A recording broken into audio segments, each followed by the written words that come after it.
We are joined on the line by Brother Zaid Hamid from Pakistan this morning. He is from Brestex, which is a private and independent Pakistani think tank and defense analysis consulting group. Brother Zaid, Jazakumullah for your time. Welcome to Radio Islam. Assalamu alaikum wa rahmatullahi wa barakatuh.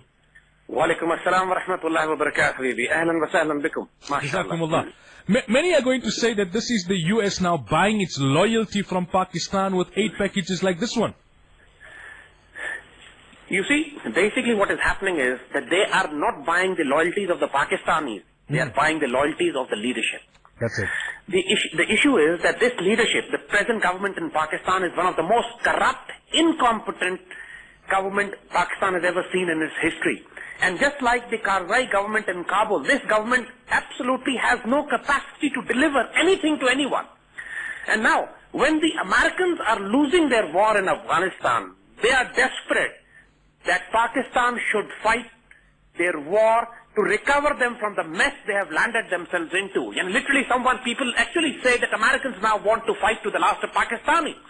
And the fact is, as you very rightly said, that the strings that would be attached with this would be multi-pronged. And one of the most strongest string attached with this package is that Pakistan should declare war on the Afghan resistance. And starting up from Jalaluddin Haqqani, then Gulbuddin Hekmatyar and Mullah Umar, what Pakistani military establishment has been doing is that they have been trying to ward off the insurgencies that have been sent into Pakistan from Afghanistan. But Pakistan has been careful not to antagonize or not to make the Afghan resistance hostile to the Pakistani state.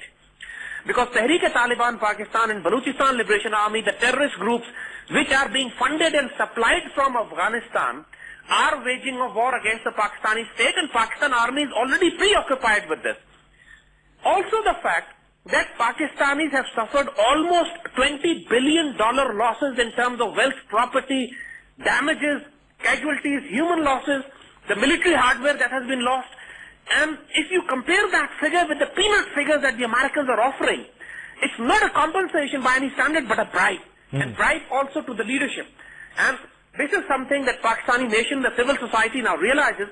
And now when Hillary Clinton came to Pakistan this time, we saw an unprecedented development that the ex-servicemen society, the civil society, and multiple groups, power groups in the civil society and media came together and presented a resolution to Hillary saying that our demands are not this aid and money that you're giving us, but our demand is that US should leave the region. US presence is part of the problem, not part of the solution, and Pakistanis can manage their own affairs. Pakistanis will manage their own water and security and economic issues if the Americans stop interfering into Pakistani national security and political affairs. So these are unprecedented developments, and the American government knows this now, that the tide, they have lost the war for the hearts and minds of the Pakistani people completely. The armed forces are now against them, the people, civil society is against them. It's only a threadbare holdings they have on this present government whom they are trying to sustain. And all these money that will be given to this government will not be used for water and development projects, but be siphoned off in corruption, as the record of this government is. So basically, nobody has any hope of any development from this package that Hillary has been offering. Another question, Brother Zaid, that many would be asking, that the US itself is in trillions of dollars of debt. Where do they get this money from? You see, simple. They print it. It's not even printed nowadays. It's just an electronic digital transfer. They simply say, we have transferred so much into your account. See, US is already running an overdraft. Chinese have been their bankers for years. All the wars that Americans are fighting all over the world are actually being financed by Chinese. And by buying the treasury bonds and paying the Americans supposed to pay them the interest for it. Now, the point is, American economy has collapsed. There's no doubt about this at home. And the explosion that you would hear would be overnight, would be sudden. Because we have seen the signs and the symptoms. Americans are spending almost $5 billion every month on sustaining their armies in Iraq and Afghanistan. They cannot do it any further. The losses, the number of Americans who have committed suicide has exceeded the number of American troops killed in action. The major differences between the US military leadership and the political leadership became very obvious just a few weeks back when General McChrystal was sacked. So, even as far as the morale is concerned, as for the military strategy is concerned, as for the financing the war is concerned, US is now totally incapacitated. If their supply line go through Pakistan, and every day now we see their supply oil tankers being attacked somewhere in the country, and if this supply line is stopped, we can be very sure that Afghanistan will become the graveyard for another empire. Now, the US wants Pakistan to disassociate itself from the Haqqani group. The first question is why, and the second question is how will Pakistan go about trying to achieve that?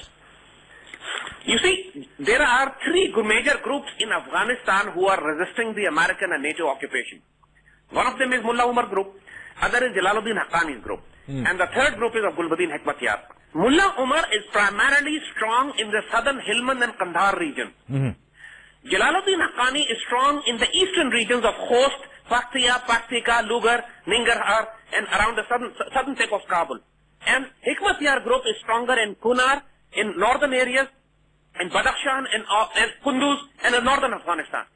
Now, Jalaluddin Haqqani is based, since not today, since the Soviet Afghanistan jihad era, since the 80s, Haqqani is based in North Waziristan. And he has his bases there, and those areas are areas where Pakistan Army has never ventured in the last 63 years. They were called federally administered tribal areas. Even for the last 200 years, even the British Empire could not enter into those areas.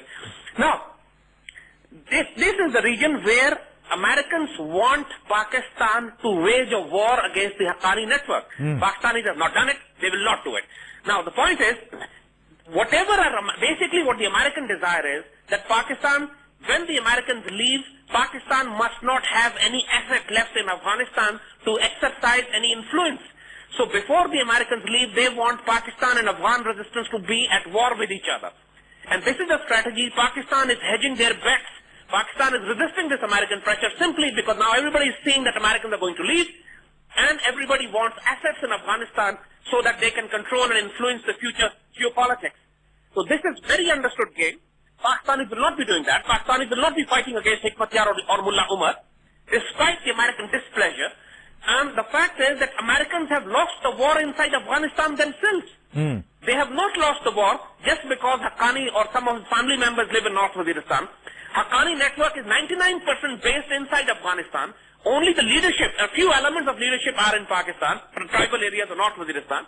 So, from a strategic point of view also, the contribution that the Pakistan army would play in the North Waziristan would be minimal. And it's the Americans and the NATO which have to do their own dirty job, which they don't want to do. Because that's the comical part is, that while they ask Pakistan to do more and not to have peace negotiations or peace deals with the Haqqani network or any other Afghan Mujahid network, they themselves are paying the Afghan resistance for protection. They are themselves paying Mullah Umar and Haqqani network for allowing the NATO containers and transport oil tankers to go through safely to the NATO forces. So while NATO pays to the resistance, they want Pakistan to have war with them. So this is something that Pakistanis are not amused and not buying it. Now today the 9th International Conference on Afghanistan is taking place. What are your comments on this conference? You see, if you do not include Pakistan, if you do not include Iran, if you do not take the opinion of these two strong neighbor countries, then all these conferences you do would remain meaningless. And if Pakistan is having a strategic dialogue with the Americans also. And interestingly, Pakistan Army has involved itself into those dialogues, insisted that the political government should include the issue of water disputes with India in the strategic dialogue with the Americans, because Army feels that Afghanistan, as far as Afghanistan is concerned, Army does not need anybody's involvement. Army can handle it themselves. But now, if there is going to be any strategic dialogue where Americans want to give any importance to Pakistan, they should actually be dealing with about the issues where the Indians are involved, with Indian presence in Afghanistan and Indian blockade of Pakistani rivers. So, this is how the Pakistani security establishment is seeing it. Pakistani political leadership is meaningless. They are only holding on to the power. They have no capability, no capacity. And under this, Americans are in panic, not just in Afghanistan, but also in Pakistan. Finally, Brother Zaid, many are asking the question, and perhaps you can enlighten us, that with all its sophisticated technology and all the dollars at its disposal, to date, almost a decade later, how is it that America has still not been able to locate Osama bin Laden or Mullah bin Umar? You see, as far as the war is concerned, anybody who has fought in Afghanistan knows that Afghanistan historically has been called the graveyard of empires. from their own times also, from the Soviet Union era, from the British era before that, they used the best technology of their time as well. But I have fought against the Soviet Union in the 80s as a young volunteer along with the Afghan Mujahideen. And Soviet Union at that time came with all the technology they had in the weapon system and the firepower. But they also had numbers, boots on ground. Soviet Union had more than 500,000 troops trying to contain Afghanistan, and they could not do it. The knights used to belong to the resistance. In Afghanistan, American and the NATO forces, along with the private military contractors, ST and Blackwater, they're not more than 150,000. And even the NATO is not involved in combat operations also. The basic fighting is being done by the British, Canadian and the American forces. The NATO is not involved in combat. So basically that reduces the combat troops to less than 75,000 troops. Now, with 75,000 troops, no matter what futuristic technology you bring, you cannot contain Afghanistan. And this is a hard lesson that the Americans are learning now. Because basically the terrain, the geography and the local population and their will to fight. The fact is that Afghanistan is at war for the last 30 years. The nerves of these people have become stronger. They can sustain war, action losses. American troops are committing suicide just by being under the threat all the time. Not even being attacked, under the threat of an attack, break down their nerves and start committing suicide.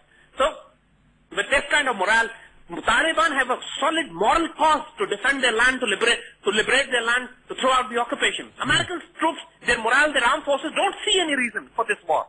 They themselves see it's a useless war. They're only trying to protect one hill or another, one bunker or another, but then the Taliban pops up from some other direction. So in this environment, no army, no matter how technologically advanced it is, can fight. Army needs visible objectives. Armies need visible enemies. You can't fight phantom enemies with invisible objectives and then still hope and be an occupation force in a far-off land and then expect to win it. It doesn't happen in history. It never happened. Won't happen this time either. Brother Zaid, Jazakumullah for your time. It was fascinating talking to you. Unfortunately, we're up to news and we'll talk again in the future, inshallah. Jazakallah khair, baby.